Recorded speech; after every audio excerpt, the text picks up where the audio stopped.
नमस्कार। आज हम बारां जिले के मोलकी गांव में हैं। यहाँ हमें किसान की शिकायत मिली है कि साहब उसका गेहूं करीब 40 दिन का है और गेहूं पीला पीला दिख रहा है।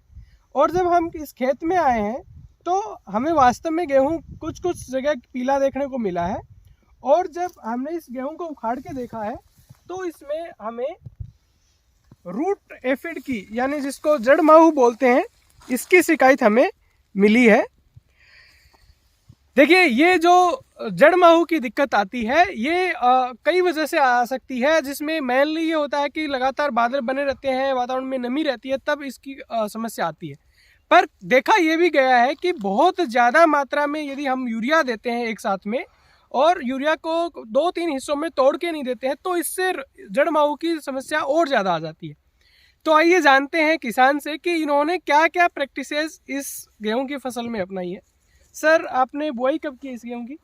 सर, मैंने इसकी बुआई 8 दिसंबर को की थी सर। 8 दिसंबर को। और सर, मैंने 8 दिसंबर को बुआई करने से पहले मैंने सर वो यूरिया की बुआई की थी। यूरिया मतलब गेहूं बोने के पहले? हाँ सर। आपने और दिया? हाँ सर। कितने किलो बीघा का? सर, मैंने 45 किलो पर बीघा के हिसाब से 45 किलो बीघा का मतलब 1 कट्टा बीघा का आपने जमीन में उड़ाई कर दी। और यहाँ बीघा 16 बिस्वा का है। हाँ सर, वही। तो 1 कट्टा बीघा का पहले और दिया और अब और दोगे यूरिया आप? सर, अब फिर जैसे मैंने यूरिया बोने के बाद वो गेहूं की बुआई कर दी।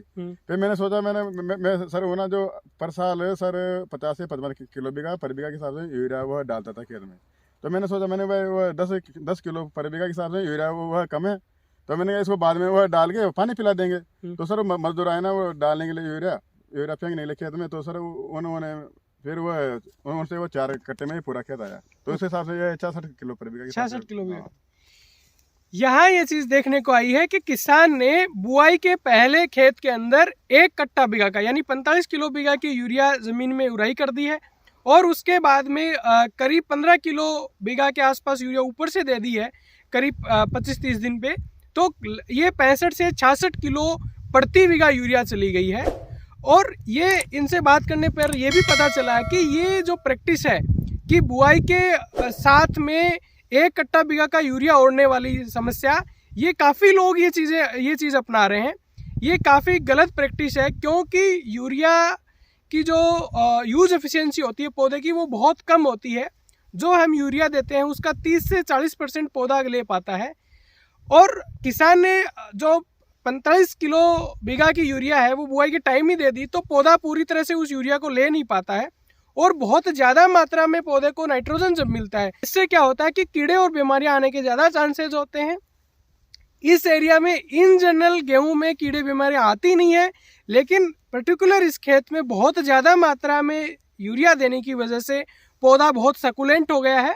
और इसकी वजह से थोड़ा बादल तो थे ही और नमी थी मौसम में, रूट एफिड जिसको जड़ माहू बोलते हैं उसका अटैक इस खेत में है और जड़ माहू का बहुत ज़्यादा अटैक है।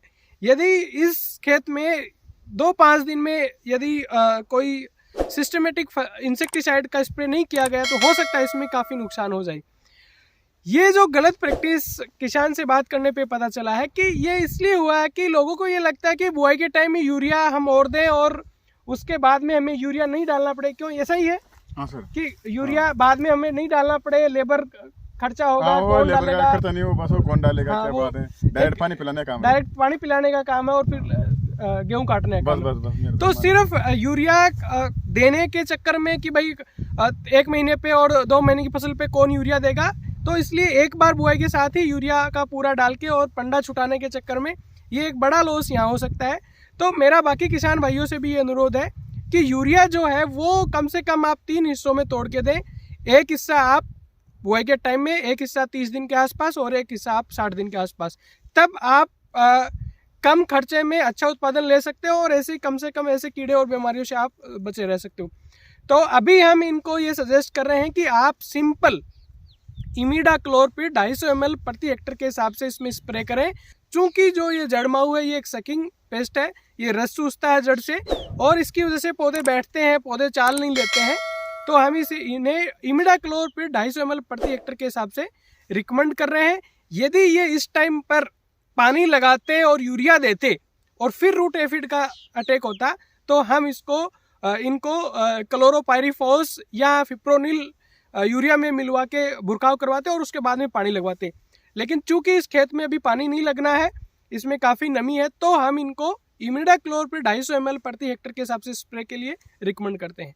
नमस्कार, जय हिंद।